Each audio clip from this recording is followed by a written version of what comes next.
t'adorer.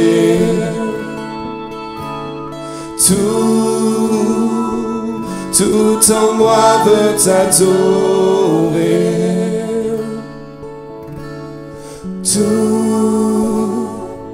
Tout en moi veut t'adorer.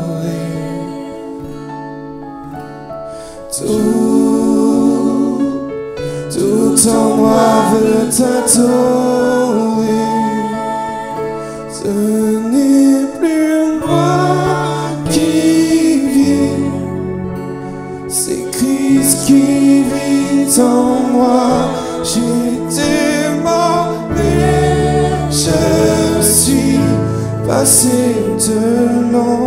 Ce n'est plus moi qui vis, c'est Christ qui vit en moi. J'étais mort, mais je suis passé de l'ombre à la lumière.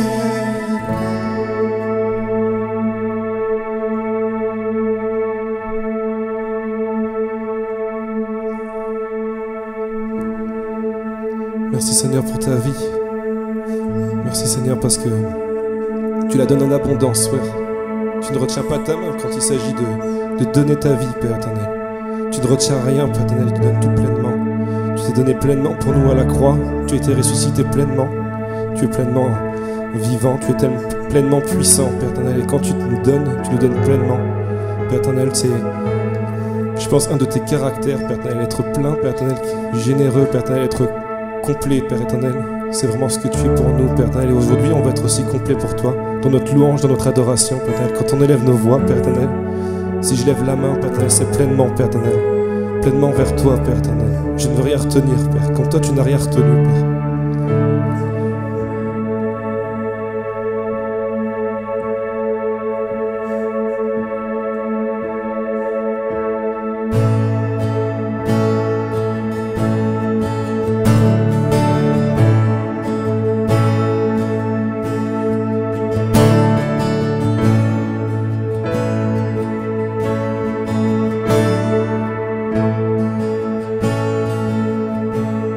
J'ai sondé le monde,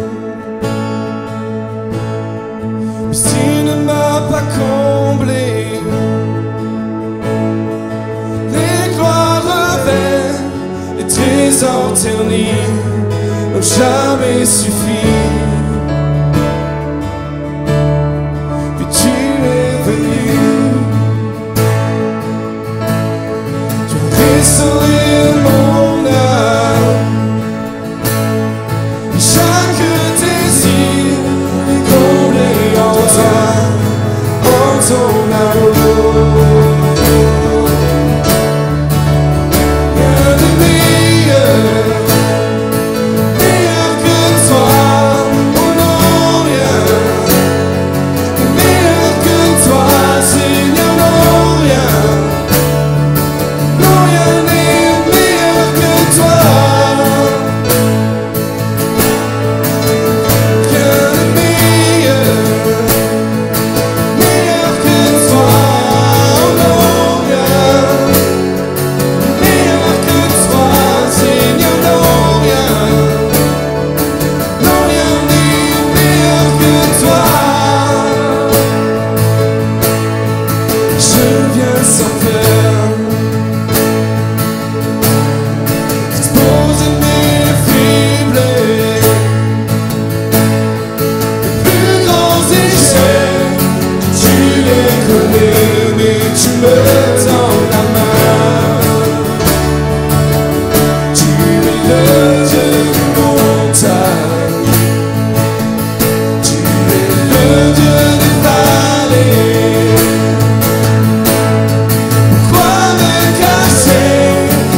sans peur, je viens sans peur. Exposer mes faiblesses, mes plus grands échecs, que tu les connais, mais tu me tends la main. Tu es le Dieu des montagnes, tu es le Dieu des vallées. Pourquoi me cacher? Ta grâce infinie saurait me trouver. Rien n'est meilleur, rien n'est meilleur, meilleur que toi. Oh non, rien n'est meilleur que toi, Seigneur, non, rien. Non, rien n'est meilleur que toi.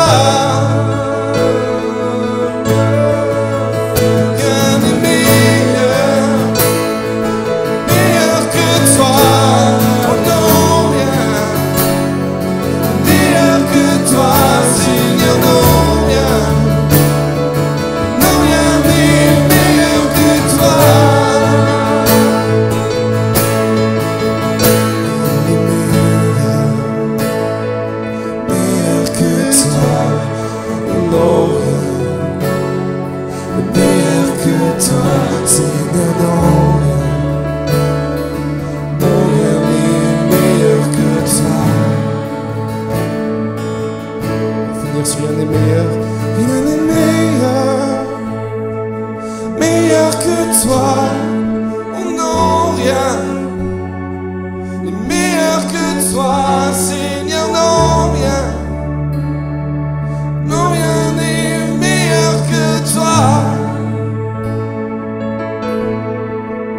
Rien n'est meilleur, meilleur que toi. Oh non, rien. Meilleur que toi, Seigneur, non, non, rien n'est meilleur que toi.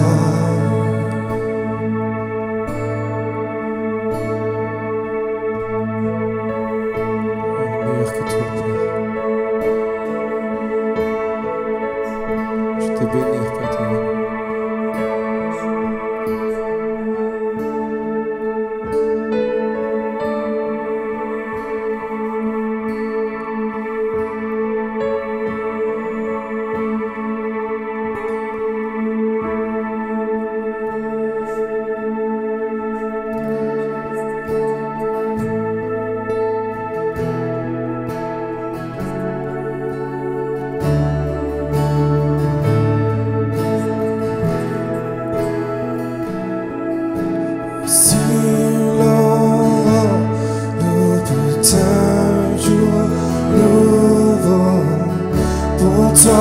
Chante-toi s'élever devant ce qui m'attend et ce qui pourrait arriver. Qu'à la fin du jour je te chante encore.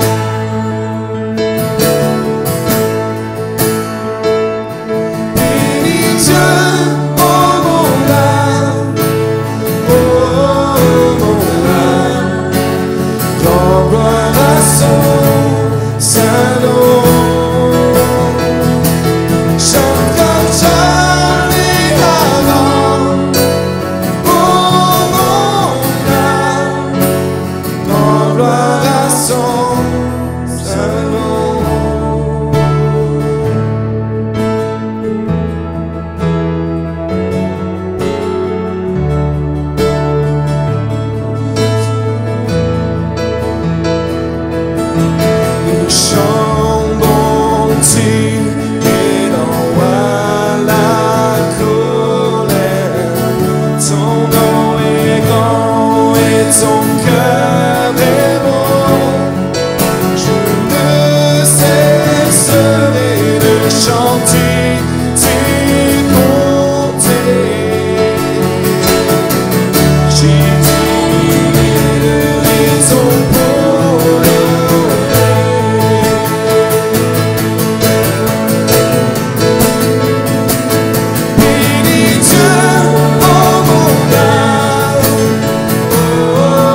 jour viendra, je n'aurai plus de force.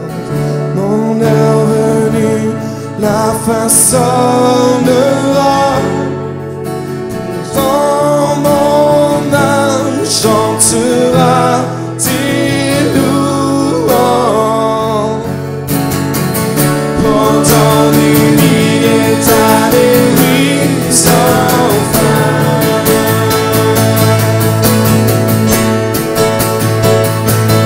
Bénis Dieu, oh mon âme, oh mon âme, rends gloire à son saint nom. Chante comme jamais avant, oh mon âme, rends gloire à son saint nom. Bénis Dieu, oh mon âme, oh mon âme, rends gloire à son saint nom. Chante comme jamais avant, oh mon âme, rends gloire à son saint nom. Rends gloire à son saint nom. Rends gloire à son saint nom. Bénis Dieu. Bénis Dieu, oh mon âme, oh mon âme, rends gloire à son saint nom. Chante comme jamais avant, oh mon âme, rends gloire à son saint nom. Rends gloire à son saint nom. Rends gloire à son saint nom.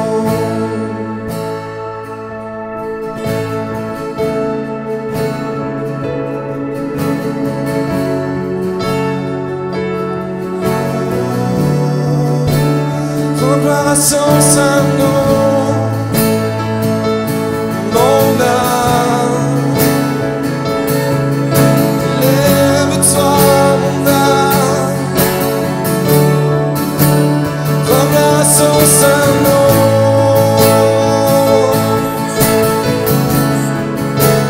Bénis Dieu, mon âme, rends gloire à son saint nom. Rends gloire à son saint nom. Rends gloire à son saint nom.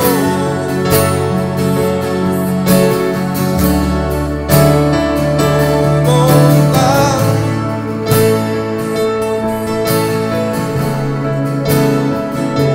mon âme, lève-toi, mon âme.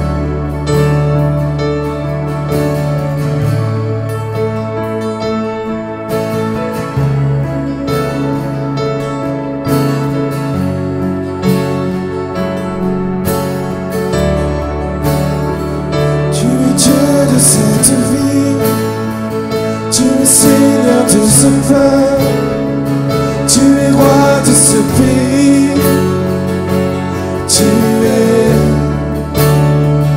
la lumière dans les ténèbres, l'espérance des affligés et la paix des angoissés.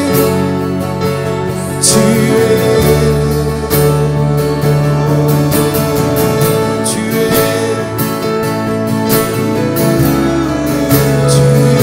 mon rocher, mon sûr appui. Tu es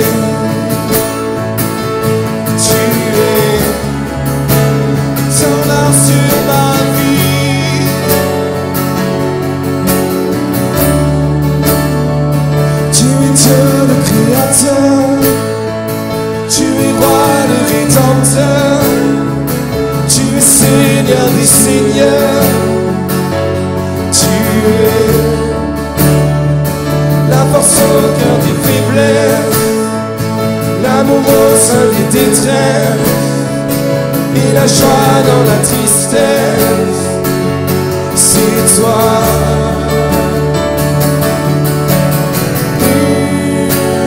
Comme notre Dieu,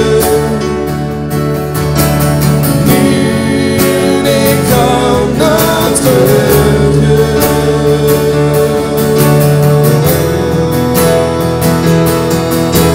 Choses plus grandes sont à venir, choses plus grandes restent à accomplir dans cette vie, dans cette vie. Choses plus grandes sont à venir, choses plus grandes restent à accomplir dans cette vie, dans cette vie. Choses plus grandes sont à venir, choses plus grandes restent à accomplir dans cette vie.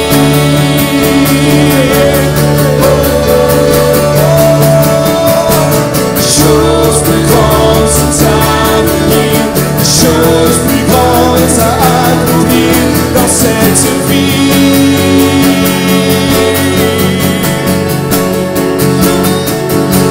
Choses plus grandes sont à venir, choses plus grandes restent à accomplir dans cette vie.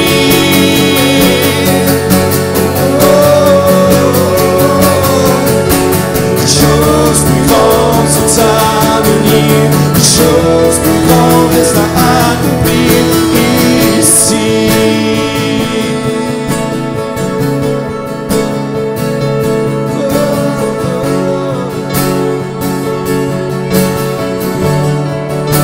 Choses plus grandes sont à venir, choses plus grandes à accomplir.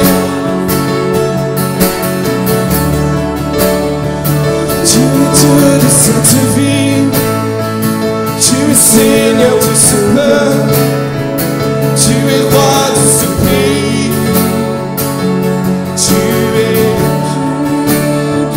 la lumière dans les ténèbres, l'espérance des affligés et la paix des angoissés. Tu es une école. Comme notre Dieu, nul n'est comme notre Dieu, nul n'est comme notre Dieu, nul n'est comme notre Dieu, nul n'est comme notre Dieu.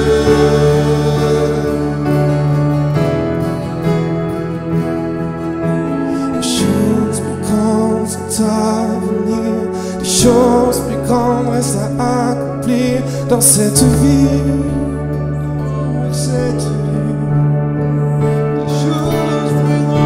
Des choses plus grandes sont à venir, des choses plus grandes restent à accomplir dans cette vie.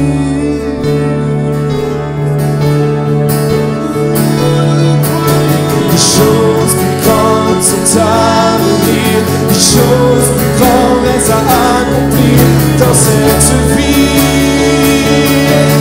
dans cette vie. Des choses plus grandes sont à venir, des choses plus grandes restent à accomplir dans cette vie.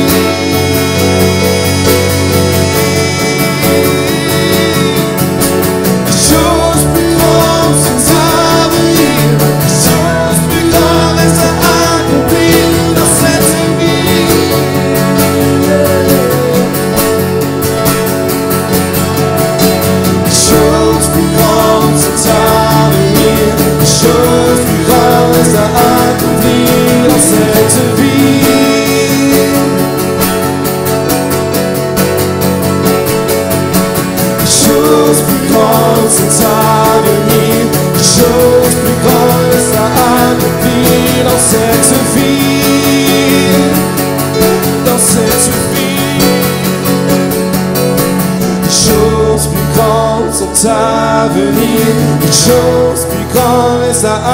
s'accomplir ici.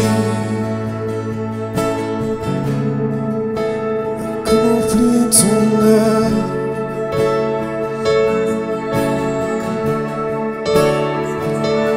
Voici, envoie-moi. Voici, envoie-moi. Nous répondons, nous voici. Envoie-moi. Nous voici. Envoie-moi. Réponds, me voici. Envoie-moi. Me voici. Envoie-moi.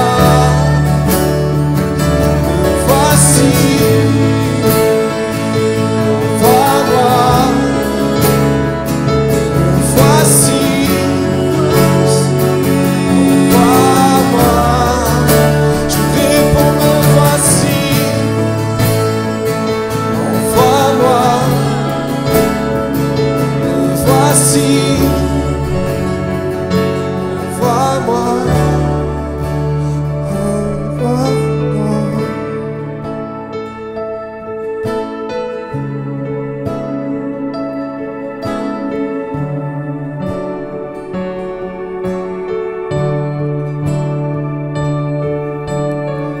Seigneur, je te remercie parce que rien ne peut empêcher ta lumière de briller, Père. Plus les ténèbres, Père éternel, seront sombres, Père éternel, plus le noir sera profond, plus tu vas briller, Père. Parce que rien ne peut t'empêcher de briller. Ta parole nous dit que là où le péché a abondé, ta grâce a surabondé, Père. Père éternel s'engage comme quoi, Père, tu seras toujours avec nous, Père éternel, et que quelles que soient les choses qui nous bousculent, de gauche, de droite, Père éternel, tu seras toujours là, Père éternel. Tu seras toujours plus fort, plus grand, Père. Je te remercie parce que je sais que rien ne peut me séparer de ton amour. C'est avec cette assurance, Père éternel, que je veux me lever pour toi, Père.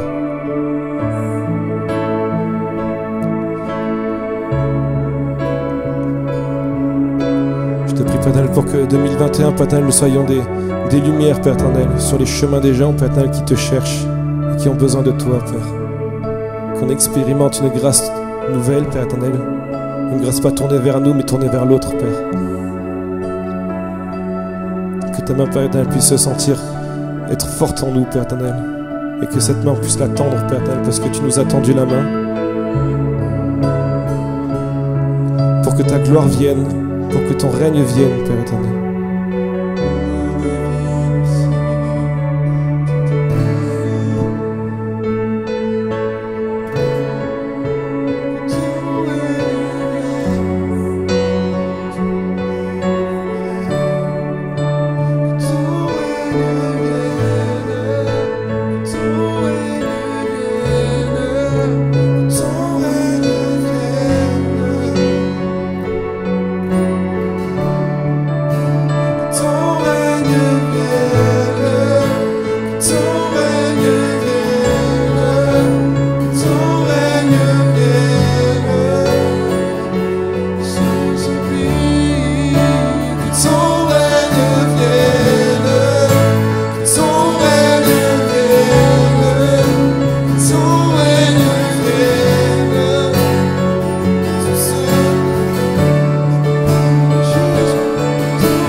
sont à venir, des choses plus grandes restent à accomplir sur ce pays.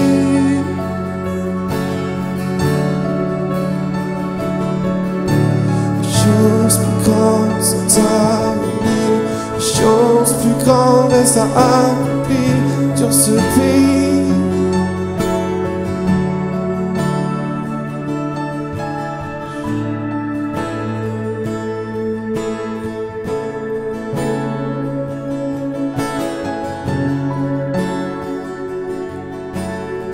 Ensemble avec ce chant. Les choses plus grandes sont à venir, les choses plus grandes à accomplir sur ce pays. Puis après on écoutera la parole de Dieu, inspirante. Les choses plus grandes sont à venir, les choses plus grandes restent à accomplir sur ce pays.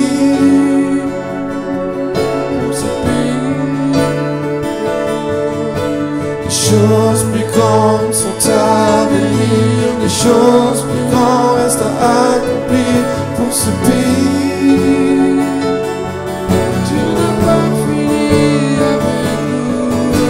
Les choses plus grandes sont à venir, les choses plus grandes restent à accomplir pour ce pays. Tu n'as pas fini. Les choses plus grandes sont à venir, les choses plus grandes restent à accomplir pour ce pays.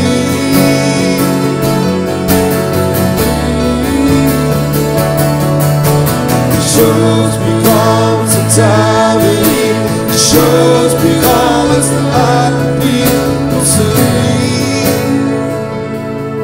Pour ce pays. Les choses plus grandes sont à venir, les choses plus grandes restent à accomplir pour ce pays.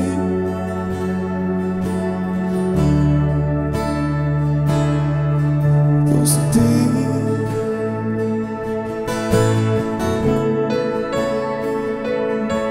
Pour ce pays.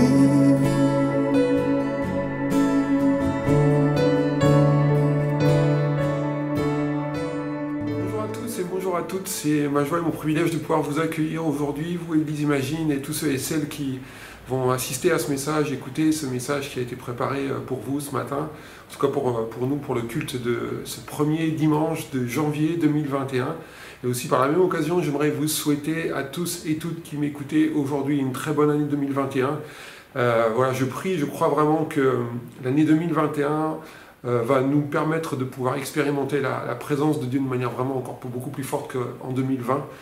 Nous croyons que les bontés du Seigneur se renouvellent chaque matin. La Bible dit qu'il connaît les projets et les plans qu'il a formés sur nous, que ce sont des projets de paix et non de malheur, afin de nous donner un avenir et de l'espérance pour chacun et chacune d'entre nous. Donc j'aimerais vraiment vous souhaiter aujourd'hui à vous tous qui m'écoutez, vraiment une très bonne année 2021 et j'aimerais vous partager une pensée vraiment que je crois que le Seigneur a déposée sur mon cœur, qui m'a beaucoup encouragé, beaucoup inspiré et je crois qu'elle va aussi beaucoup vous toucher, à vous tous qui êtes là attentifs ce matin à recevoir une parole qui va être une parole de circonstance aujourd'hui dans la situation que nous connaissons dans notre pays, dans le monde aujourd'hui, face à cette crise sanitaire et cette crise économique aussi qui commence à venir à l'horizon, aujourd'hui connectée à la crise sanitaire. C'est intéressant de voir qu'aujourd'hui on voit il y a une crise qui se déclenche dans un certain domaine et qu'elle entraîne d'autres crises dans d'autres domaines.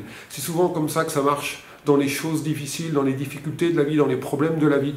En général, il y a un effet domino. Mais j'aimerais vous dire, ce matin, nous croyons, la Bible dit que Dieu nous donne grâce pour grâce. Il y a bénédiction sur bénédiction. La Bible dit que nous sommes transformés de gloire en gloire, comme par le Seigneur l'Esprit. Et donc, s'il y a un effet domino de manière négative, parfois pour les uns et les autres, dans ce que nous rencontrons dans la vie de tous les jours, elle n'est pas exempte de tout repos, elle n'est pas exempte de tout problème.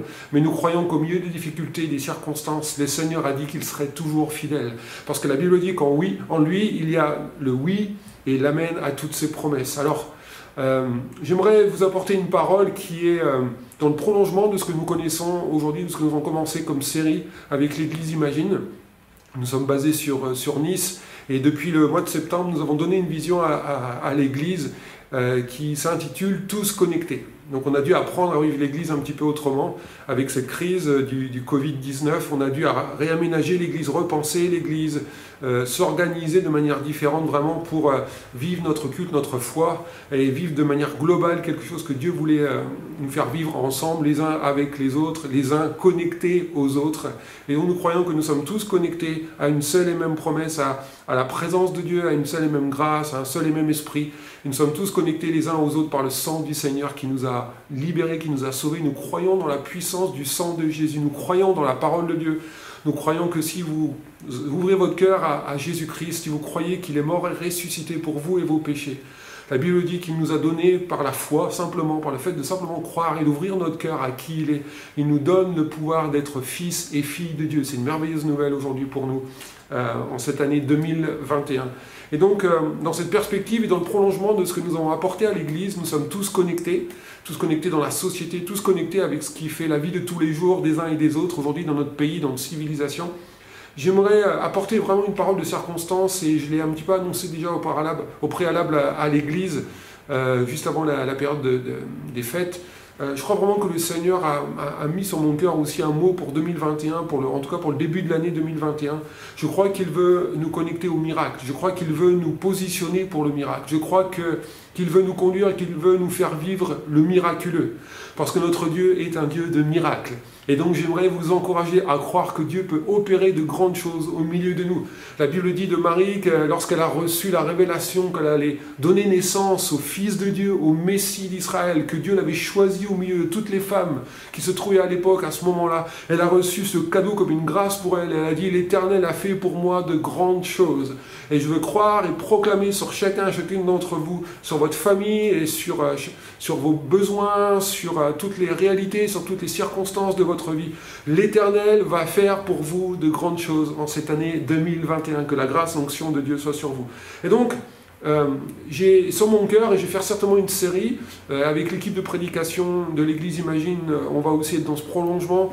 On va ensemble essayer de se positionner, de voir comment Dieu veut nous positionner, comment se laisser conduire et se laisser positionner par Dieu pour le miraculeux.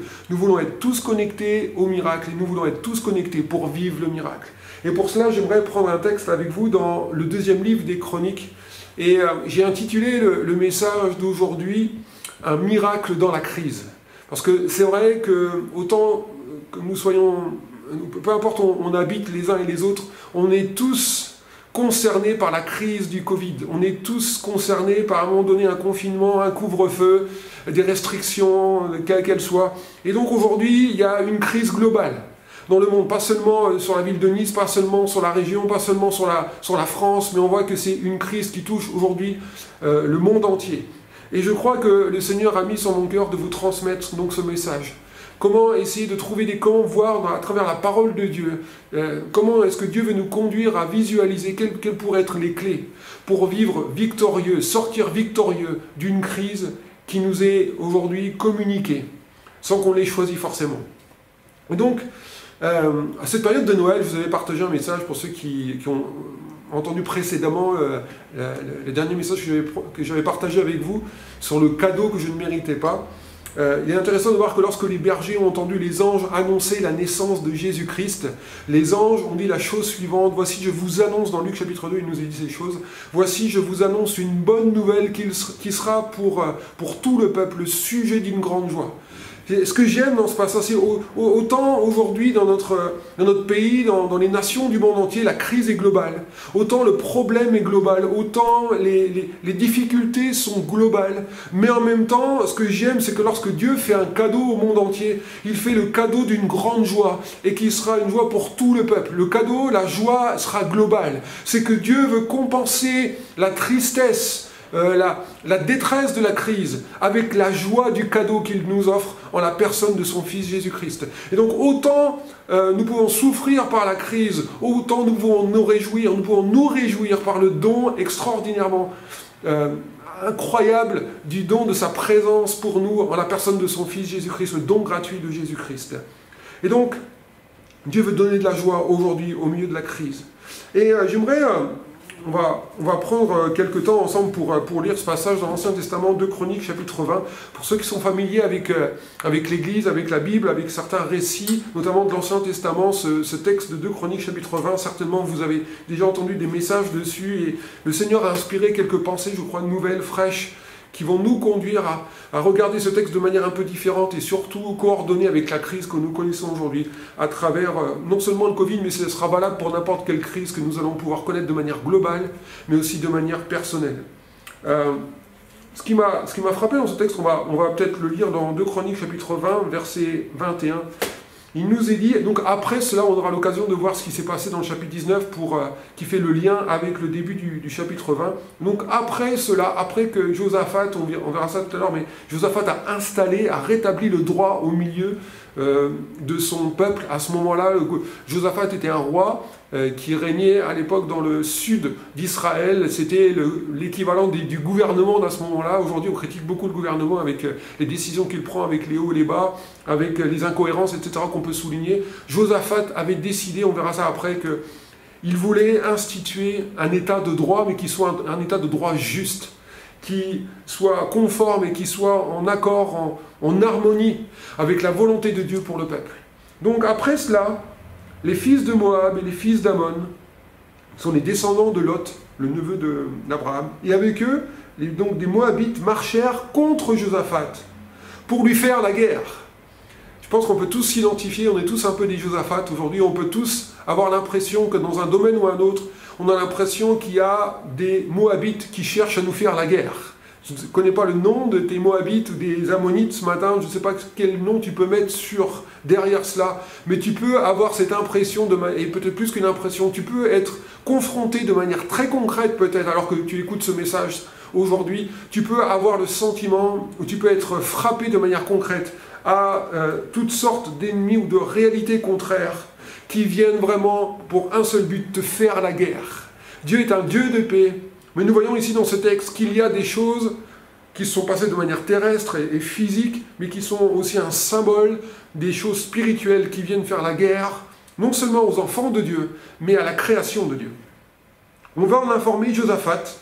C'est intéressant de voir que parfois les choses qui se trament contre nous ne sont pas toujours sous nos yeux. Il faut que quelqu'un nous apporte une mauvaise nouvelle. Aujourd'hui, il suffit d'allumer la télévision pour entendre la mauvaise nouvelle qui va nous tomber sous les yeux. Intéressant de voir qu'il y avait une grande attaque qui était en train de se préparer, qui venait contre Josaphat. On venait lui faire la guerre, et lui, il l'ignorait. Et c'est rien que ça, il y a une prédication en soi. Des guerres qu'on ignore sur nous. Peut-être tu vis ta vie, et tu es là, et tu écoutes ce message, et pour toi, tu n'as pas l'impression que ta vie est un champ de bataille, que ta vie est une guerre, parce que ta vie va peut-être très bien. Et au moment où on informe Josaphat qu'une guerre se prépare contre lui, Josaphat n'a pas du tout l'impression qu'il y a quelque chose qui va lui arriver et qui va être synonyme pour lui de grande inquiétude et de grands tourments, de grande angoisse. Il a fini son année, il commence une nouvelle année, et pour lui, il a des projets plein la tête, il est très content de ce qu'il a mis en place. Il ne se doute pas qu'une guerre est en train de venir contre lui. Et j'aimerais te dire, aujourd'hui, toi qui m'écoutes, c'est important que tu prennes conscience, c'est important qu'il y ait peut-être un messager, aujourd'hui pas un messager de mauvaises nouvelles, mais de quelqu'un qui va te faire prendre conscience qu'il y a une guerre qui existe dans le monde spirituel pour détruire ta vie, qui va en découdre avec toi, parce que tu es quelqu'un, on va voir après, parce qu'il y a quelque chose à faire contre toi, parce que tu représentes quelque chose, tu représentes quelqu'un qu'il faut détruire. Et donc on va en informer Josaphat, pour lui dire qu'une multitude nombreuse s'avance contre lui, contre toi, de l'autre côté de la mer, depuis la Syrie, depuis Hatzatson Tamar, qui est En-Gedi, c'est des régions, je pense que vous n'avez certainement pas forcément entendu parler beaucoup, mais qui étaient très familières à l'époque du roi Josaphat. Dans sa frayeur, verset 3, Josaphat se disposa à chercher l'Éternel. Il publia un jeûne pour tout Juda. Il n'a pas publié un confinement, il n'a pas publié un couvre-feu, il n'a pas publié des attestations de sortie, il a publié un jeûne pour tout Juda. Peut-être vous m'entendez, et vous qui écoutez ce message, et vous dites « Ah, un jeûne, c'est pas un confinement, c'est pas un couvre-feu, mais c'est quand même des restrictions. » Mais c'est pour la bonne cause, comme nous disent nos gouvernants. Et donc, il nous est dit que Juda s'assembla pour invoquer l'Éternel, et l'on vint de toutes les villes de Juda pour chercher l'Éternel. Josaphat se présenta au milieu de l'assemblée de Juda et de Jérusalem dans la maison de l'Éternel devant le nouveau parvis, et il dit, Éternel, Dieu de nos pères, n'es-tu pas Dieu dans les cieux? Et n'est-ce pas toi qui domines sur tous les royaumes des nations? N'est-ce pas toi qui as en ta main la force et la puissance, et à qui nul ne peut résister? C'est vraiment puissant ce qu'il dit ici. N'est-ce pas toi, ô notre Dieu, qui a chassé les habitants de ce pays devant tout le peuple d'Israël, et qui l'a donné pour toujours à la postérité d'Abraham qui t'aimait? J'aimerais vous dire ce matin, si vous aimez Dieu, si vous adorez Dieu, si vous êtes dans une communion avec lui, simplement vous l'aimez, ce n'est pas une question de religion, mais si vous aimez Dieu, Dieu a un héritage pour vous. Ce qu'il nous dit ici ce texte. Ils l'ont habité, ils qui ont bâti un sanctuaire en ton nom, pour ton nom plutôt, en disant, s'il nous survient quelque calamité, l'épée, le jugement, la peste ou la famine, c'est très intéressant, rien que ça on pourrait prêcher dessus, nous nous présenterons devant cette maison, devant toi, car ton nom est dans cette maison. S'il vient une certaine peste, et s'il y a bien une peste qui vient nous infecter la vie, j'allais dire, c'est bien la Covid-19. Et Josaphat et les peuples d'Israël, dans son ensemble, la descendance d'Abraham a compris que c'est pas seulement beau d'avoir un endroit où habiter, c'est pas seulement essentiel d'avoir des occupations qui nous permettent de vivre notre vie de manière normale, mais ce peuple a compris que s'il vient l'épée, le jugement c'est-à-dire c'est qui, si à un moment donné ils se sont écartés de la voie de Dieu, si à un moment donné la peste ou la famine vient, la crise financière, la crise sanitaire vient, et donc on voit ici, il y a toute une dimension prophétique qui nous est donnée dans ce texte. À un moment donné, si ces choses viennent, le peuple dit, nous saurons où nous réfugier. Nous nous réfugierons dans un endroit qui est le sanctuaire de Dieu. J'aimerais te dire, j'aurais juste posé là pendant quelques instants, j'espère que tu as, dans ta vie de tous les jours, tu as su créer un espace de sanctuaire pour toi, pour les moments de crise. Le peuple ici a dit, nous serons presque pas un abri anti-atomique. Ce n'est pas un endroit où ils ont juste gardé quelques provisions. Ils ont compris que si à un moment donné la crise vient, la famine vient, la peste vient, ils sauront qu'à un moment donné, en amont, ils ont construit un sanctuaire dans lequel ils pourront se réfugier en cas d'attaque. Extraordinaire. Rien de cette initiative est extraordinaire. Et il dit, et dans cette maison, nous crierons à toi du sein de notre détresse, et tu nous exauceras, et tu sauveras. Je vais aller un petit peu plus loin. Verset 13. Tout Juda se tenait debout devant l'Éternel avec leurs petits-enfants, leurs femmes et leurs fils. Il a même dit dans une autre traduction, et leurs bébés. Donc tout le monde était là. Donc certainement, il y a les bébés, les cris des bébés, tout le monde est venu, tout le monde s'est rassemblé. Alors, verset 14. Ce que j'aime, c'est qu'à un moment donné, ils ont tout mis en place pour que la lore de Dieu vienne. C'est puissant cette manière qu'a eu Josaphat et le peuple de se retrouver pour que Dieu dise, enfin, alors, il va se passer quelque chose par mon esprit. Il nous a dit l'esprit de l'Éternel saisit au milieu de l'assemblée Yakaziel, fils de Zacharie, fils de Benaïa, fils de Yéel, fils de Matania. Il y avait beaucoup de descendants. Lévite, d'entre les fils d'Azaph. Et d'Azaph, c'est l'adorateur. C'est le fils de celui qui a compris que la présence de Dieu, c'était ce qu'il fallait chérir dans sa vie. Intéressant de voir que si la Bible nous dit ici, on a chanté The Blessing, la bénédiction, vous savez, le chant qui dit Amen, que ta faveur soit sur toi, sur tes enfants, sur les enfants de tes enfants. On voit ici la bénédiction qu'il y a sur la famille d'Azaph. C'est que Azaph a su inculquer la culture de la présence de Dieu, la culture de la sensibilité à l'onction de Dieu. C'est que Azaph, les descendants d'Azaph, ils étaient présents à la réunion, et les descendants d'Azaph, ils étaient sensibles à l'onction de Jésus, à l'onction de Dieu à ce moment-là, pour être une réponse, pour être un instrument de Dieu à ce moment-là. Ceux qui comprennent la présence de Dieu sont des atouts incroyables pour amener une parole qui va être une parole de réconfort dans les moments de crise. Et il nous est dit, verset 15, « Soyez attentifs, dit Yakaziel, tout Juda et habitants de Jérusalem, et toi Josaphat, ainsi vous parle l'Éternel, ne craignez point et ne vous effrayez point devant cette multitude nombreuse, car ce ne sera pas vous qui combattrez, ce sera Dieu. » Et ça, c'est ce qui m'a inspiré le message. C'est ce qui m'a frappé dans ce passage, et vous avez certainement lu ce passage plusieurs fois. Mais il y a une chose que j'aimerais relever qui m'est venue, la pensée qui m'est venue, c'est la suivante. C'est que je me suis dit, quelle est la crise qui va faire en sorte que Dieu nous dise, cette crise-là, tu n'auras même pas besoin de la combattre. En fait, tu vas être conduit dans une crise qui va être compliquée à vivre et à gérer. Mais qui va être une crise où finalement tu n'auras pas besoin de faire quoi que ce soit. Où tu n'auras pas besoin de combattre. Ça ne veut pas dire qu'on ne doit pas faire une certaine part. Ça ne veut pas dire que Dieu nous pousse dans le déni ou nous pousse à être fainéants. C'est pas ce que je dis. Mais je dis, mais quelle est cette crise qui peut être définie, qui peut être vue par Dieu comme une crise où on a l'impression qu'on ne sait pas quoi faire, comme on va le voir après, où on est débordé, on est dépassé, on ne sait pas comment gérer, on ne sait pas quelle méthode appliquer, on ne sait pas comment se positionner toujours, on ne sait pas comment on va pouvoir survivre à ça. Qu'est-ce qu'il va falloir faire pour aller au-delà de ça, pour qu'il y ait un avant et un après cette crise? Quelle est cette crise dont Dieu parle et nous dit ici que tu n'auras même pas besoin de faire quoi que ce soit, parce que Dieu va gérer la crise? Waouh, extraordinaire. Et il nous est dit, demain, descendez contre eux. Prenez la nuit pour vous préparer pour ça. Descendez contre eux. Verset 17, je finis avec...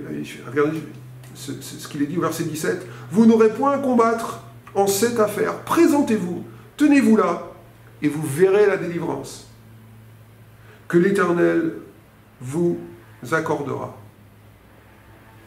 Je vais m'arrêter là pour la lecture dans un premier temps. Et donc j'aimerais partager ce matin un miracle dans la crise. Le thème du message ce matin, c'est on est tous concernés, on est tous connectés, on est tous conduits dans une certaine crise aujourd'hui, globale ou personnelle.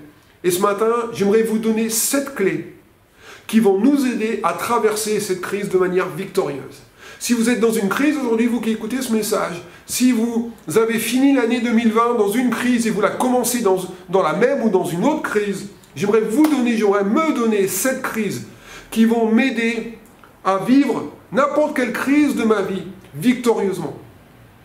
Donc, comme le disait en introduction ici dans ce passage, quel est le Dieu qui peut nous dire, quelle est cette parole que Dieu donne ici à son peuple? Au point même que celui qui est censé donner la solution, le roi Josaphat, le leader du peuple, celui qui incarne, celui qui doit trouver la solution, celui qui doit créer la solution, celui qui doit pourvoir à une solution, celui vers qui on se tourne dans les moments compliqués, celui qui incarne quelque part la responsabilité, celui qui doit savoir quoi faire dans n'importe quel moment. Comment se fait-il que cet homme-là va déclarer la crise dans laquelle il est propulsé, lui et son peuple? Une crise qu'il ne va pas savoir comment gérer, comment approcher de cette crise pour que cette crise soit gérée de manière efficace. Comment est-ce qu'il va faire pour gérer cette crise? Il ne sait pas comment la gérer, il ne sait pas comment l'affronter. Et lorsqu'on fait face à une crise qu'on ne sait pas gérer ni affronter, c'est certainement là, à ce moment-là, qu'on a besoin d'un miracle. Et donc c'était le cas ici de Josaphat. Ce qui me frappe ici dans ce passage, on l'a lu dans les quelques versets, c'est que lorsque Dieu va parler à son peuple à travers le prophète ici, à travers le Lévite, il va dire au peuple, descendez, il faut que vous puissiez vous présenter, il faut que vous puissiez descendre vers votre ennemi, il faut que vous puissiez vous présenter tel que vous êtes devant votre ennemi. Pas besoin de faire semblant de quoi que ce soit, pas besoin d'avoir une posture autre que celle de qui vous êtes. Vous n'avez pas besoin il n'y a pas besoin de faire beaucoup plus, pas besoin d'en rajouter. Dieu veut que vous puissiez être qui vous êtes dans les crises. Pas besoin d'avoir une posture spirituelle qui ne soit pas la vôtre, qui ne soit pas cohérente avec qui vous êtes d'habitude. Dieu veut que vous puissiez descendre vers la crise, faire face sur le champ de bataille de la crise. Et ce qui m'a frappé dans ce passage, c'est que dans ce texte ici, verset 17, « Et vous verrez la délivrance que Dieu va vous accorder. » Ce qui me frappe en fait quand j'ai lu aussi ce passage, c'est que c'est pas souvent dans la parole de Dieu où Dieu demande à son peuple d'être spectateur. L'autre fois où je me souviens que Dieu a demandé à son peuple d'être spectateur, c'était devant la mer Rouge. Lorsque le peuple sortait du pays d'Égypte et qu'il s'apprêtait à aller traverser le désert pour aller dans le pays promis, on se souvient qu'à peine ils étaient sortis du pays d'Égypte que déjà le peuple d'Israël commençait à râler parce qu'ils se sont retrouvés dans une impasse au milieu d'une voie sans issue. Et lorsqu'on traverse une impasse au milieu d'une voie sans issue, lorsqu'on connaît un chemin et qu'on n'a pas l'impression qu'il y a une porte de sortie pour nous, qu'il y a une issue pour nous, et peut-être tu entends ce message et tu as l'impression que c'est ta vie aujourd'hui, tu as l'impression, oui, Dieu t'a conduit quelque part, mais là où il t'a conduit, tu as l'impression qu'en fait il s'est perdu. Tu t'es perdu en même temps que lui s'est perdu. Et tu ne vois pas de porte devant toi ouverte. Tu ne vois pas de solution visible devant toi. Et pourtant Dieu va créer un chemin. Et à ce moment-là, lorsque Dieu avait déjà tout prévu et qu'ils se sont retrouvés devant la mer Rouge où il n'y avait aucun chemin visible, mais ce n'est pas parce que toi tu ne vois pas le chemin que Dieu ne voit pas le chemin que tu vas pouvoir emprunter dans cette crise-là. J'aimerais te dire ce matin, ne parle pas avant que Dieu ait parlé.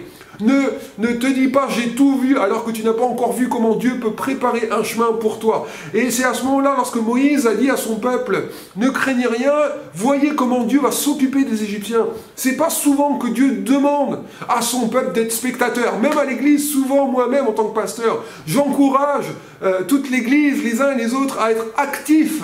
Parce que c'est important qu'on soit dans une réponse, c'est important qu'on soit participatif.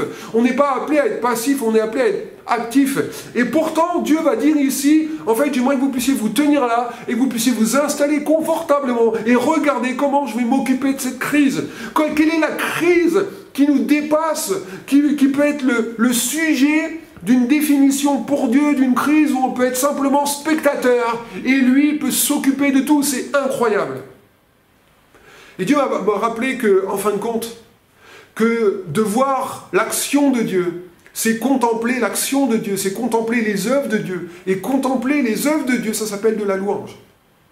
Voir Dieu agir, croire que Dieu va agir, ça s'appelle la foi et ça s'appelle la louange. Et donc ce matin, j'aimerais rapidement nous exposer des points, 7 points qui vont nous aider à traverser la crise que nous affrontons les uns et les autres. Peut-être de manière globale, comme je le disais, ou personnelle. Voir comment nous pouvons traverser cette crise de manière incroyable, de manière victorieuse. Parce que les crises vont nous rappeler, vont nous enseigner, vont nous rappeler plusieurs choses. J'aimerais nous encourager à faire comme Josaphat. Josaphat a donné la permission à Dieu d'être Dieu. J'aimerais te dire aujourd'hui, toi qui m'écoutes, j'aimerais que dans ta crise, tu permettes à Dieu d'être Dieu. Et lorsque Dieu est Dieu, en fait, il se passe des choses que seul Dieu peut faire. Et c'est la raison pour laquelle la meilleure chose à faire, c'est de permettre à Dieu de lui-même. Ça doit nous rappeler que Dieu est le seul à s'occuper des crises qui sont trop hautes et trop grandes et trop fortes pour nous. Et donc, premier point, rapidement, cette clé pour vivre victorieusement les crises que nous affrontons. La première chose, première grande pensée, si vous avez de quoi noter, notez bien ça pour vous. La crise, ce que nous rappelle la crise, ce que nous rappelle la clé pour être victorieux, la crise se gagne en amont. En effet, la crise se joue et se gagne en amont. Pourquoi je dis cela? Parce qu'il faut se préparer à l'inattendu. Personne n'a vu la Covid-19 venir en 2020. Tout le monde pensait que l'année 2020 allait être une bonne année. 2019, on ne s'est pas douté qu'un jour on allait avoir besoin de masques, qu'on allait devoir acheter du gel hydroalcoolique comme si c'était la 8e merveille du monde. C'est important pour nous de savoir que toutes les crises doivent être préparées en amont. On ne s'improvise pas, on n'improvise pas une attitude dans une crise. Une crise, ça se prépare. L'inattendu se prépare. Je me souviens lorsque j'ai enregistré, je suis musicien aussi, et lorsque j'ai enregistré un deuxième album en public, j'avais une certaine habitude, une certaine vision de comment les choses devaient se faire. Et j'étais défié dans ma manière de penser la louange à ce moment-là. Parce qu'on avait pensé les arrangements, on avait pensé le timing, on avait pensé à tout. Même les moments, le chant, les moments spontanés avaient été pensés en avance. Et pour moi, c'était révolutionnaire de penser les choses comme ça. Parce que je ne croyais pas que ça puisse être conduit et inspiré, même si c'était préparé de la manière suivante. Et donc, ce qui me frappe dans ce passage, c'est que j'ai été moi-même défié à me préparer, en étant bien préparé, à permettre que une bonne préparation me permette de bien gérer l'inattendu. La Bible nous dit que Noé a préparé toute sa vie à construire une arche. Comment nous affrontons la crise? la clé pour être victorieux dans une crise. La crise se gagne et se joue en amont. La préparation, c'est la clé. Comment nous construisons avant la crise va déterminer comment nous allons gérer la crise. Comment je construis ma vie avant la crise va déterminer la manière dont je vais gérer la crise. On l'a vu avec Noé, il a construit un endroit dans lequel il a pu traverser la crise de manière victorieuse. J'aimerais vous dire ce matin, lorsqu'on regarde l'histoire de Josaphat, on s'aperçoit que Josaphat était un bon roi. C'est que parfois quelqu'un qui faisait pas toujours les bons choix, qui pouvait avoir des mauvaises connexions dans sa vie, mais c'était quelqu'un qui avait le cœur au bon endroit. Il avait un cœur tourné vers Dieu. Et j'aimerais nous dire ce matin, lorsque la crise vient, c'est pas parce que la crise vient que forcément elle est la conséquence de quelque chose que nous avons fait de quelque chose de mal que nous avons fait. La crise peut survenir parce que nous avons fait justement quelque chose de bien. C'est la raison pour laquelle nous lisons dans 2 Chroniques chapitre 19. Il nous est dit lorsque Josaphat est revenu d'un champ de bataille, d'un combat qu'il a réussi à gagner et à être victorieux dans cette bataille au verset 5, il nous est dit qu'il a établi des juges, 2 Chroniques chapitre 19 verset 5, dans toutes les villes fortes du pays de Juda, dans chaque ville. Il dit, prenez garde, il dit ça aux juges, à ce que vous ferez, ce n'est pas pour les hommes que vous prononcerez le jugement, c'est pour l'Éternel. Et il dit, verset 7, que la crainte de l'Éternel soit sur vous, veillez sur vos actes, car il n'y a chez l'Éternel notre Dieu ni iniquité, ni égard pour l'apparence des personnes, ni acceptation de présent. On ne peut pas corrompre Dieu. Et donc il dit ça aux gens qui sont censés être l'incarnation de l'autorité. Et dans ce passage, il nous a dit, quand il fut de retour à Jérusalem, Josaphat établit aussi les jugements de l'Éternel, et pour les contestations des Lévites et des sacrificateurs, et des chefs qui allaient pouvoir gérer ces choses. Et puis, il nous est dit un petit peu plus loin, au verset 11, « Et voici, vous avez à votre tête Amaria, le souverain sacrificateur, et Zébadia, fils d'Ismaël, chef de la maison de Juda, pour toutes les affaires du roi. Et vous avez devant vous des Lévites comme magistrats. Fortifiez-vous et agissez, et que l'Éternel soit avec celui qui fera le bien. » Autrement dit, ce qui me frappe ici dans ce passage, c'est que avant que la crise vienne, Josaphat a tout mis en place pour que Dieu soit avec celui qui agit, qui fait le bien. Il a gouverné le pays, il a fait en sorte que le pays soit dans un environnement qui permette à Dieu de bénir le pays, que l'Éternel soit avec celui qui agit de la bonne manière. Et donc comment quelqu'un qui pense comme ça, comment quelqu'un qui désire que le bien soit communiqué dans tout le pays, comment se fait-il que quelqu'un qui mène une bonne semence dans son pays puisse à un moment donné récolter, semble-t-il, une semence qui correspond à quelqu'un qui a agi comme s'il avait agi de la mauvaise manière.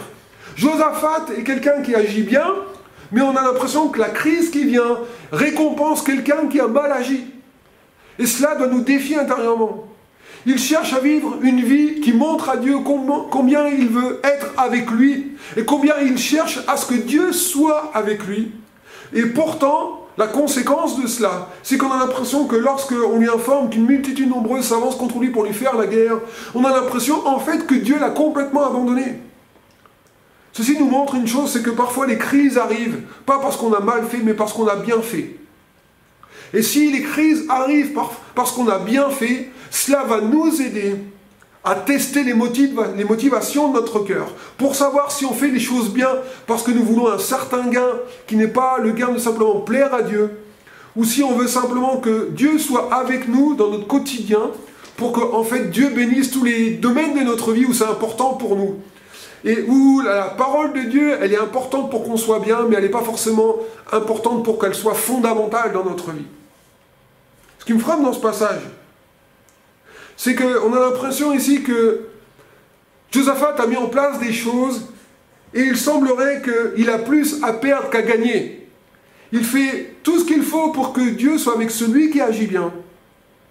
Et pourtant, la conséquence, c'est qu'on a l'impression qu'il y a un torrent de difficultés qui s'approche de lui.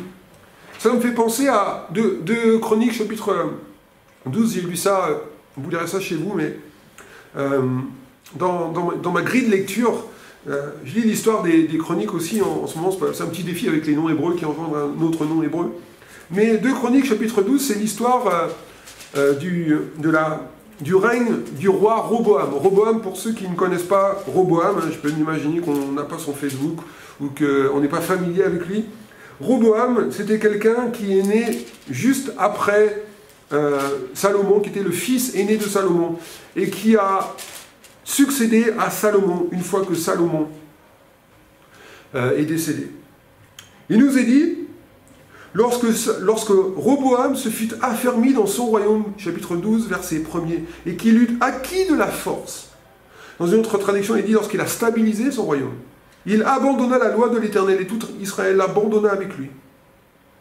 Et il nous est dit qu'à ce moment-là, la 5e année du règne de Roboam, Shishak, roi d'Égypte, monta contre Jérusalem parce qu'ils avaient péché contre l'Éternel. Et la suite de ça, c'est que le prophète va être envoyé pour dire à Roboam, c'est parce qu'en fait, il y a des conséquences à votre choix, qu'aujourd'hui, ce roi vient pour piller qui vous êtes. Et Roboam va dire, c'est bon, on a fait une erreur. Et Dieu va dire, je vais vous délivrer de ce roi-là, mais je vais quand même vous permettre de réaliser ce que ça implique de laisser ma parole et ma présence pour, en fin de compte, chérir d'autres choses parce que ça a des conséquences dans votre vie. Et Dieu, donc, va donner quelque part, va permettre à Roboam d'apprendre quelque chose sur lui-même à ce moment-là. Et Roboam, il y a une des choses qu'on peut voir dans ce passage, c'est que Roboam est quelqu'un, c'est le fils de quelqu'un qui a été celui qui est vu comme l'homme le plus sage de ce moment-là, Salomon. Et c'est intéressant de voir que Roboam est quelqu'un qui va voir la loi de Dieu comme quelque chose d'accessoire, pour stabiliser ce qui compte pour lui, mais pas pour être fondamental, pour être le fondement même de sa vie. J'aimerais te dire ce matin, si tu prends seulement la parole de Dieu pour quelque chose d'accessoire, pour asseoir ce qui compte vraiment dans ta vie, c'est-à-dire tes finances, peut-être ta famille, ta santé, ta propre vie, tes besoins, ta vie sentimentale, ta vie professionnelle, et tout ce qui touche la vie de tous les jours, et que tu te dis, ben, Seigneur, merci, parce que si je fais ça, au moins tu vas me bénir dans cet endroit-là, parce que c'est vraiment ça qui compte pour moi en plus, enfin plutôt en premier. J'aimerais te dire, le danger, c'est d'utiliser la parole de Dieu comme quelque chose d'accessoire et pas comme quelque chose de fondamental. Et si je passe ma vie à utiliser la parole de Dieu comme quelque chose d'accessoire et non fondamental, la prochaine étape, c'est que je vais mépriser, négliger, une fois que j'aurai ce que je veux, je vais négliger ce qui est la présence et la loi de Dieu pour moi. Et ce que j'aime avec Josaphat, c'est que Josaphat, il a préparé la crise en amont. Parce que pour lui, la loi de Dieu, la présence, la parole de Dieu, la volonté de Dieu, ce n'était pas accessoire. C'était le fondement de sa vie. Et la crise, elle se gagne en amont. Parce qu'ils se sont bien préparés. Ils se sont préparés à l'inattendu. Deuxième grande pensée, ce matin, j'aimerais partager avec vous. Deuxième clé pour être victorieux, donc, la crise se gagne en amont, se joue en amont. La crise nous rappelle que nous avons de la valeur. Ce qui me frappe lorsque la multitude vient contre Josaphat, il cible Josaphat parce que Josaphat est quelqu'un qui incarne, qui symbolise tout ce qu'il y a de valeur aux yeux de Dieu. Il est quelqu'un que Dieu a créé, il est quelqu'un que Dieu aime, il est quelqu'un qui marche avec Dieu, qui cherche la volonté de Dieu, qui cherche à ce que le pays glorifie Dieu, qui valorise la crainte de Dieu. Josaphat a de la valeur à cause de qui il est, et Josaphat a de la valeur à cause de ce qu'il fait, et de ce qu'il incarne, et de ce qu'il communique. Pourquoi ici cette armée vient tellement nombreuse et tellement forte contre lui? S'il subit une telle attaque, c'est certainement parce qu'il a de la valeur, pas seulement aux yeux de Dieu, mais tout ce qui a de la valeur aux yeux de Dieu aura forcément de la valeur aux yeux de l'ennemi, parce que le diable, s'attaque toujours de manière véridique et forte à tout ce qui a de la valeur aux yeux de Dieu, à tout ce qui a une valeur, à tout ce qui incarne quelque chose que Dieu aime et qui fait l'objet de l'affection de Dieu. Josaphat est quelqu'un qui a impressionné parce qu'il a réussi à être dans la victoire, dans différents épisodes de sa vie. Il est un grand leader, il est quelqu'un qui est béni. Et donc l'ennemi cherche à détruire ce qui est béni de Dieu. Si tu es ciblé, Si une crise s'acharne et s'attaque à toi, c'est certainement, si tu es ciblé, c'est certainement parce que la crise, derrière le message de la crise, il y a le message que tu as de la valeur. Et j'aimerais t'encourager, toi qui m'écoutes aujourd'hui. Si tu as l'impression en fait que tu visionnes la crise comme simplement la conséquence ou le fait que tu es quelqu'un qui n'est pas aimé de Dieu, qui n'est pas voulu par Dieu, qui n'est pas connu de Dieu, qui n'est pas choyé de Dieu, c'est tout le contraire. En fait, la crise, Josaphat est devenu quelqu'un à abattre. Josaphat est quelqu'un qui a été ciblé et visualisé par l'ennemi parce qu'il avait de la valeur. Troisièmement, donc n'oublie pas ça, tu pourras être victorieux de la crise.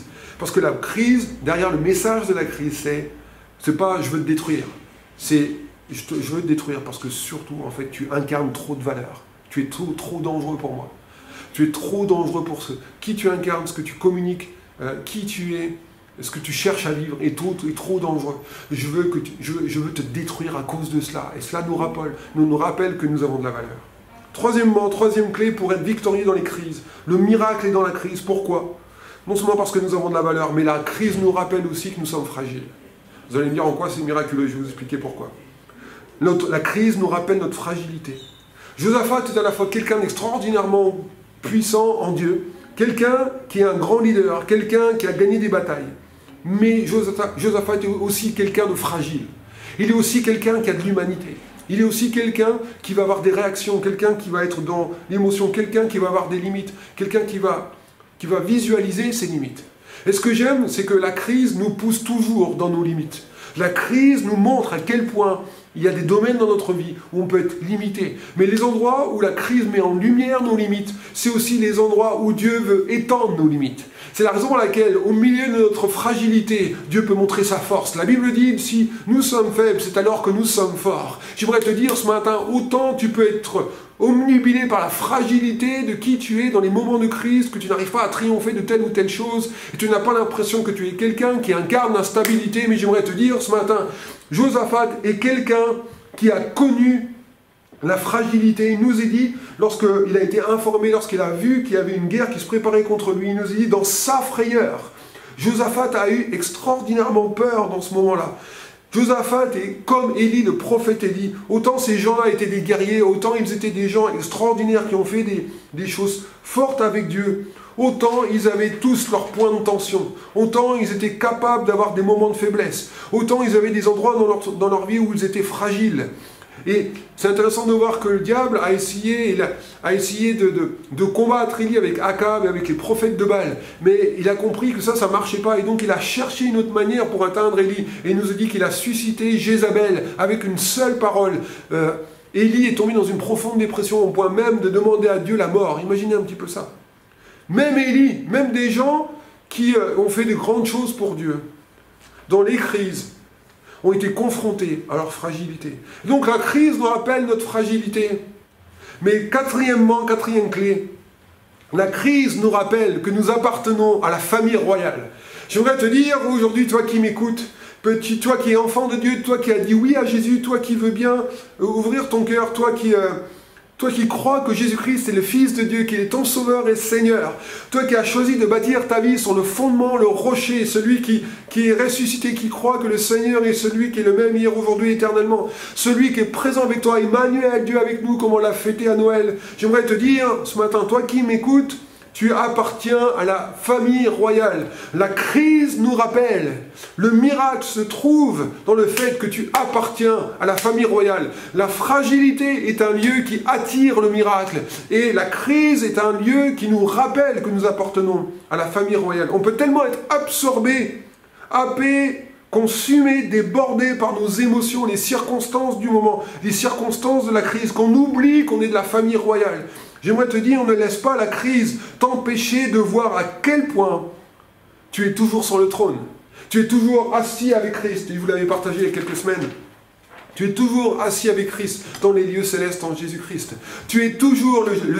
Josaphat, il pouvait être humain, il pouvait être ultimement dans ses émotions, dans sa frayeur, dans sa limite, dans son incapacité à surmonter cette crise. Mais Josaphat n'a pas oublié qu'il était aussi roi à ce moment-là, que le Seigneur lui avait confié l'onction, qu'il lui avait confié un mandat particulier, que l'autorité du Seigneur était sur lui, qu'il ne changeait pas d'avis sur lui juste parce qu'il était fragile. J'aimerais te dire, toi qui m'écoutes, en effet, tu es toujours cette personne-là. Tu peux être complètement consumé par ta fragilité, mais n'oublie jamais que tu es le fils et la fille du Dieu très haut, que tu es celui ou celle que le Seigneur a installé sur le trône, pas pour prendre la place de Dieu, mais pour régner avec Christ, comme la Bible nous l'enseigne. Cinquièmement, cinquième clé, dans le moment de crise, pour le miracle dans la crise nous rappelle qu'il ne faut pas confondre réaction et réponse. On l'a vu dans quelques pensées auparavant, Josaphat, il nous dit dans le verset 3 du chapitre 20, dans sa frayeur, Josaphat a eu un moment d'émotion, a eu un extraordinaire moment de peur. Aussi roi était-il, aussi humain était-il, il fut rempli d'une émotion qu'on peut comprendre. Quand quelqu'un vient te faire la guerre, quand quelqu'un en veut à ta peau, quand quelqu'un veut te détruire, quand tu es la cible de toute l'armée de l'enfer contre toi. Et il nous est dit que Josaphat donc, il a été dans la frayeur, mais il se disposa à chercher l'Éternel. Josaphat a eu une réaction humaine compréhensible. Mais il y a une différence entre avoir une réaction humaine compréhensible dans l'émotion, dans ce que crée une circonstance défavorable. Mais ce n'est pas parce qu'il y a une réaction humaine compréhensible qu'elle va devenir une réponse justifiée. Sa frayeur, ou qui peut entraîner après toutes sortes de mauvaises habitudes ou de mauvaises attitudes, d'attitudes de défaite, de complaintes, etc. On peut comprendre la réaction. Mais le problème, c'est que la réaction va toujours donner naissance à une réponse qui va s'installer dans le long terme. Et la crise nous rappelle qu'il ne faut pas confondre réaction et réponse. La réaction, c'est sa frayeur. Sa réponse, c'est j'ai cherché l'Éternel. J'aimerais te dire ce matin, tu vas entendre et tu peux être frappé de nouvelles qui peuvent te plonger dans la frayeur. Et tu vas avoir une réaction ou des réactions. Ce qui peut se comprendre, parce qu'on est tous humains. Mais il y a une différence entre réaction et réponse. Et j'aimerais te dire aujourd'hui, tu ne peux pas pratiquer dans la crise quelque chose que tu n'as pas pratiqué quand la crise n'existait pas. Si Josaphat a su disposer son cœur à chercher l'Éternel dans la crise, c'est parce qu'il nous est dit dans 2 Chroniques chapitre 19 verset 3 que Josaphat est vu et décrit par la parole de Dieu de la manière suivante. Mais il s'est trouvé de bonnes choses en toi, car tu as fait disparaître du pays les idoles. Tu as appliqué ton cœur à chercher Dieu. C'est un homme qui cherchait Dieu dans tous les instants de sa vie, qui avait une stabilité, une cohérence, une continuité. Et donc, lorsque la crise est venue, il a su pratiquer, même lorsque la frayeur est venue, il a su être dans la crise, il a su mettre en pratique, il a su garder dans la crise quelque chose qu'il a pratiqué lorsqu'il était dans le repos. On va nous dire aujourd'hui que c'est important d'apporter dans les crises une réponse appropriée. Souvent on pense, et Josaphat, je me mets à sa place en tant que leader, je me mets à sa place, la pression qu'il y a à savoir quoi faire dans les moments où on ne sait pas quoi faire. Ce que j'aime, c'est que la part de Josaphat, il a compris une chose, écoutez bien ça. Dans la crise, Dieu comprend notre réaction, mais Dieu cherche une réponse. Nous, on cherche des réponses de Dieu, mais Dieu cherche une réponse de notre part. Ma part est d'apporter une réponse appropriée pour permettre à Dieu, pour donner de l'espace à Dieu, d'apporter des solutions. Ma part est d'apporter une réponse appropriée. Pas de créer une solution, mais d'apporter une réponse appropriée pour que Dieu apporte sa solution. C'est pas la même chose. De créer un espace dans lequel Dieu va pouvoir parler, agir, nous conduire, et qu'il puisse être à la bonne place. Toutes les crises que nous pouvons traverser exigent une réponse. Écoutez bien ça. Dieu, dans la crise, ne cherche pas une performance. Dieu n'a pas demandé à Josaphat d'être un super-homme, d'être quelqu'un qui soit un Superman, d'être dans le déni des émotions. Dieu n'a pas demandé ça. Dieu n'a pas demandé une performance. Dieu ne demande pas une performance dans la crise. Mais il cherche une dépendance dans la crise. Josaphat a été dépendant. Avant-dernier point. 6e clé pour que le miracle se passe dans la crise. La crise nous rappelle la puissance de l'assemblée. La puissance de l'assemblée. C'est ce que nous voyons et c'est le point fort de ce passage. C'est que non seulement Josaphat a pourvu à une réponse personnelle, mais Josaphat a compris que ce combat ne pouvait être gagné pas seulement parce qu'il allait apporter lui-même une réponse personnelle, une réponse qui soit individuelle. Mais ce que j'aime dans ce passage, c'est que les crises qui sont globales doivent se gagner de manière globale. La réponse de Josaphat ne suffisait pas. Il fallait que le peuple puisse se joindre dans la réponse également. Josaphat a réussi la chose suivante, écoutez bien ça. Josaphat a réussi à apporter une réponse personnelle, mais le succès de Josaphat, c'est qu'il a réussi à amener le peuple ensemble dans une réponse globale et égale à celle que lui-même a apportée. C'est-à-dire que, ici, si nous voulons voir Dieu agir, je ne peux pas juste me contenter de laisser quelqu'un d'autre apporter la bonne réponse. Il faut que moi aussi je sois au diapason. Ce que j'aime dans ce passage, Josaphat, il donne la ligne, et le peuple est au diapason, et tout le monde répond de la même manière. Le combat, la crise se gagne lorsque nous réussissons tous ensemble, nous sommes tous connectés, pas seulement dans la crise, mais dans la réponse. Lorsque nous donnons une réponse qui soit globale, collective donc, mais égale. Chacun, il n'y en a pas un qui a dit, bon bah toi tu jeûnes, moi je jeûne pas. Il n'y en a pas un qui a dit, bon bah va à Jérusalem, moi je garde les enfants.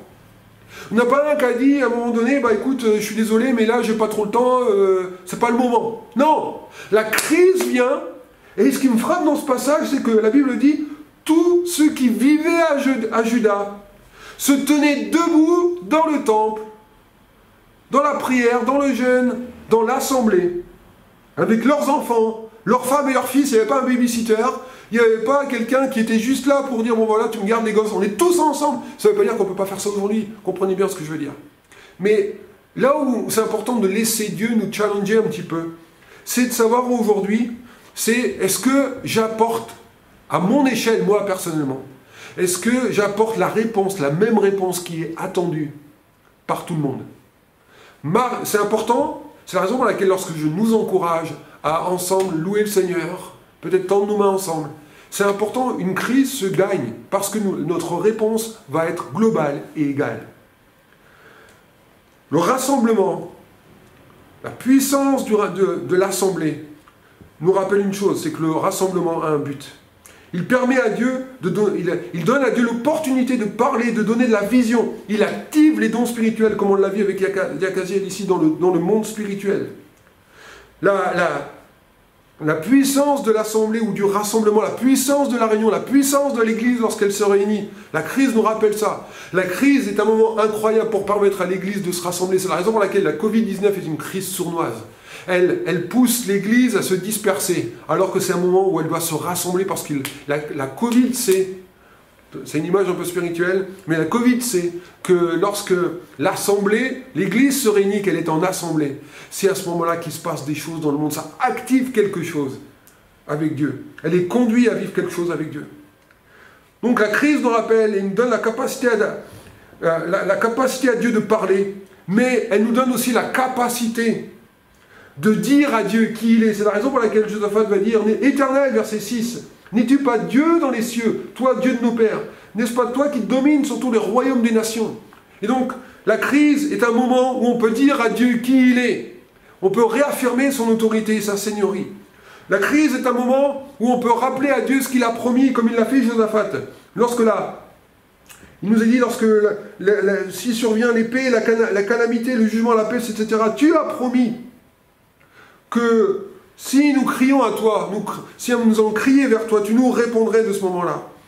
La crise, écoutez bien ça, dans la puissance de l'assemblée, lorsque l'Église se rassemble, la crise nous rappelle que Dieu reste visible dans la crise. Pourquoi je dis ça?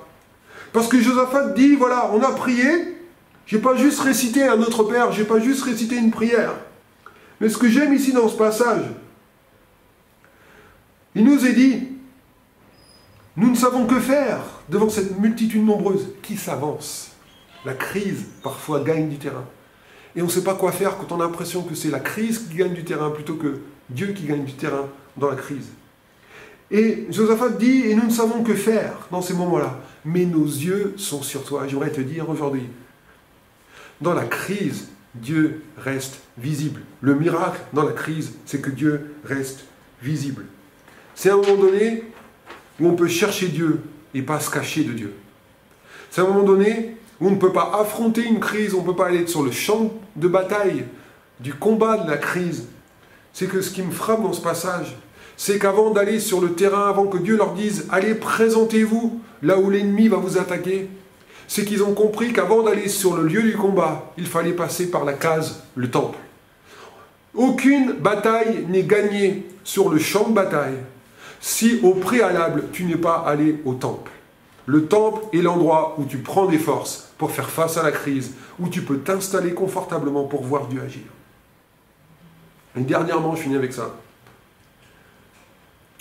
La dernière clé, et une de mes clés favorites, c'est que dans les crises, la crise nous rappelle la chose suivante, c'est le dernier point. Chaque crise se gagne dans la louange. C'est la raison pour laquelle nous voyons lorsque le prophète a parlé et que Dieu a dit demain, descendez et présentez-vous et vous verrez la délivrance que Dieu va vous accorder.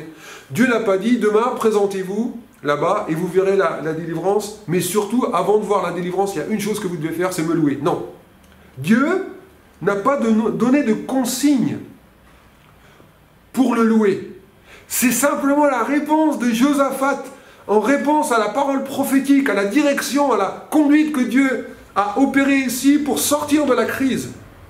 Dans la parole prophétique qui leur a été annoncée, la décision de louer Dieu nous appartient, t'appartient. La louange se gagne, plutôt la crise se gagne dans la louange. Mais la louange est une décision qui t'appartient. La seule armée qui n'est pas une armée qui détruit des vies, c'est l'armée de l'Église, parce qu'elle place les adorateurs à la tête de l'armée. Et il nous est dit, regardez, c'est la dernière pensée que j'aimerais partager avec vous, il nous est dit que les fils d'Ammon et les fils de Moab sont venus, et il nous est dit que, d'accord avec le peuple, il nomma des chantres, verset 21, donc Josaphat, revêtus d'ornements sacrés, marchant devant l'armée, célébrer l'Éternel et disait, louez l'Éternel car sa miséricorde durera toujours. Au moment où ont commencé les chants et les louanges, l'Éternel plaça une embuscade contre les fils d'Ammon et de Moab, et ceux de la montagne de Séhir qui étaient venus contre Juda, ils furent battus. Dieu a placé une embuscade. Au moment où on a commencé à chanter Dieu, c'est important, ne faisons pas l'économie de la louange dans les temps de crise. Et donc il nous est dit, lorsque Juda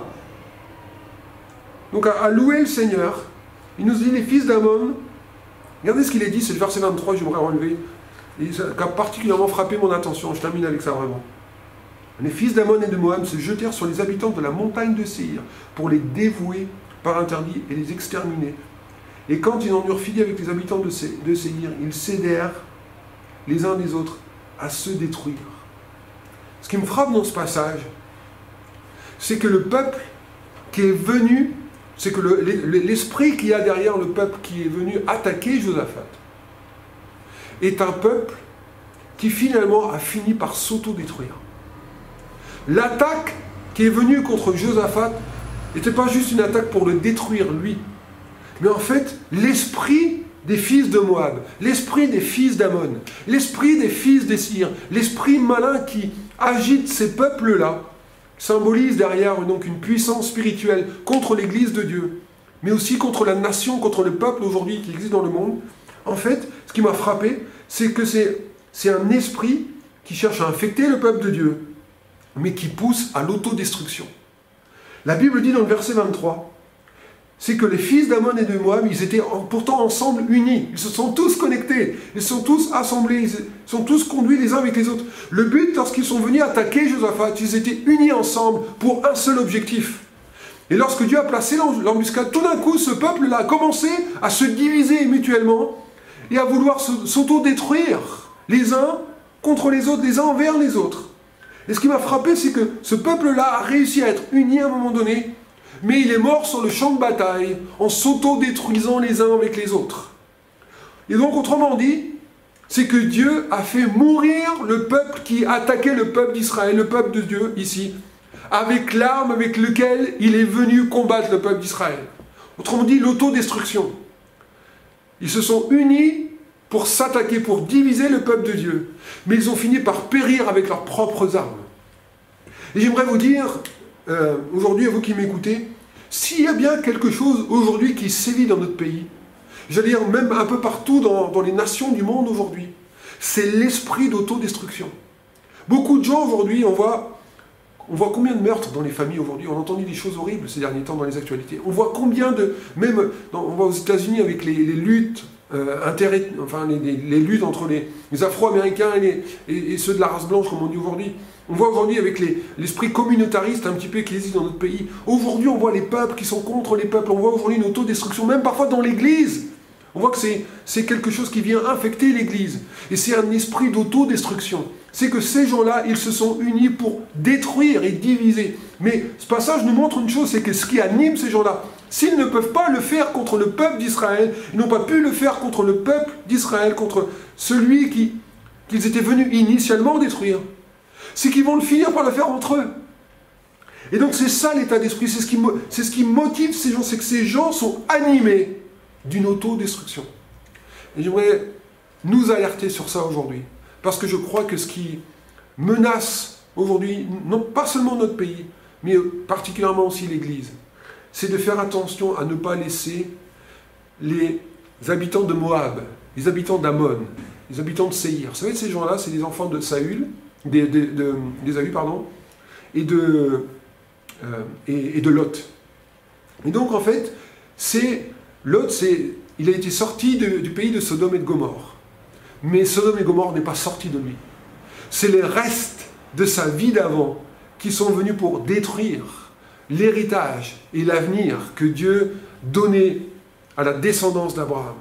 Et c'est l'image de ce qui est charnel, l'image de ce qui est déchu, l'image de ce qui est pécheur encore en nous, de ce qui reste de notre vie d'avant encore en nous, et qui vient pour diviser, qui vient pour détruire, qui vient pour combattre, qui vient pour affaiblir, qui vient pour rendre vulnérables, et qui vient pour nous autodétruire, pour être en guerre les uns contre les autres. C'est l'esprit des fils d'Amon, c'est l'esprit des fils de Séhir. Et c'est ce qui est mort sur le champ de bataille. Et je voudrais nous dire, aujourd'hui, la louange va éradiquer cet état d'esprit. Si nous louons et adorons le Seigneur tous ensemble, ce qui va rester sur le champ de bataille comme des cadavres, ce sera les restes de l'esprit d'autodestruction que le diable cherche à envoyer. Il pousse l'Église à s'autodétruire, il pousse le peuple, les gens d'aujourd'hui, les nations partout à se diviser, à s'autodétruire, à se monter les uns contre les autres. C'est la menace aujourd'hui qui pèse sur notre pays. Et donc j'aimerais vous encourager à travers ce passage. Je prie vraiment que le Seigneur vous aide et vous aide à comprendre et vous aide à avoir accès à ces clés. Cette clé pour être victorieux dans un temps de crise. Le miracle est dans la crise. Dieu vous bénisse. À très bientôt pour un nouveau message. Encore tous mes vœux pour cette année 2021. Croyez que Dieu vous donne la victoire sur les crises. Dieu vous bénisse. À bientôt.